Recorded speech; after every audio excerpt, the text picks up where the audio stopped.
खूप दिवसांनी आज फार्मवरती आलो आहोत. प्रत्येक वेळी नवीन काहीतरी रूप असतं निसर्गाचं. खूप छान आहे ना. गेल्या वेळी गवत फुलं फुलली होती. ही फुलं कुठली हे मला कल्पना नाही, पण इतका सुंदर वास आहे ना यांचा. खूपच सुंदर वास आहे. त्याच्यानंतर जर आपण पुढे जाऊया, ही मस्त तुळशी, काळी तुळशी आहे. आणि हा त्याने संपूर्ण मांडव कारल्याचा लावलेला आहे आपण इकडे. त्याच्यानंतर ही बघा, ही मिरची पण लागली आहे ना. खरं तर पाणी असतं ना आता छान लागल्या असत्या गोष्टी अजून, पण ठीक आहे, जेवढं आहे निसर्गाला फक्त देणंच माहिती आहे, हो की नाही. निसर्ग आपल्याला रडत बसत नाही, हो की नाही. हां, आणि हे बघा, ही एक वेगळी मिरची, ती आपण म्हणतो ना डार्क मिरची, लाईट मिरची. ही पांढरी फुलं मिरचीची आहेत का अभि? ही पांढरं फुल मिरचीचं आहे.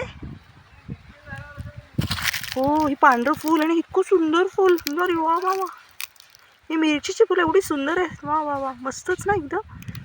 किती सुंदर आहेत, सुंदर आहेत.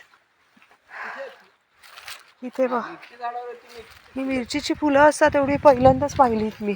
हे बघा, टोमॅटो. पाणी नसल्यामुळे ना तसं फार छान वाढ नाही आहे, पण खरं सांगू का, आम्हाला दोघांना पुरतील एवढे टोमॅटो इथे आहेत. त्याच्यानंतर आहेत इकडे वांगी लागली आहेत, दाखवते तुम्हाला. वांग्याचे पण प्रकार आहेत. ही काटेरी वांगी आहेत आणि ही आपली वेगळी वांगी आहेत, हो की नाही. असं काही पाणी नसल्यामुळे थोडा इश्यू आहे, पण तरी एवढं निसर्ग देतं की आमचं कुटुंबाची एक वेळची भाजी आरामात होऊन जाईल याच्यामध्ये. खरोखर पाणी जपून वापरा.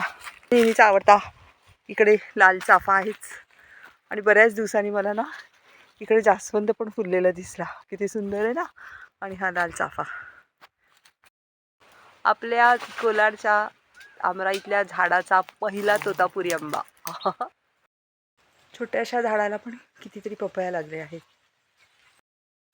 हे पेरू आहेत ना, हे वरून हिरवे आहे पण आतून लाल आहे, आणि इतकी अवीट गोड अशी त्याची चव आहे. लाल मस्त आतून, आणि इतकं त्याच्या आतमध्ये गर असतो ना की एक पेरू खाल्ला ना सकाळी उठल्यावर तरी पोट भरतं.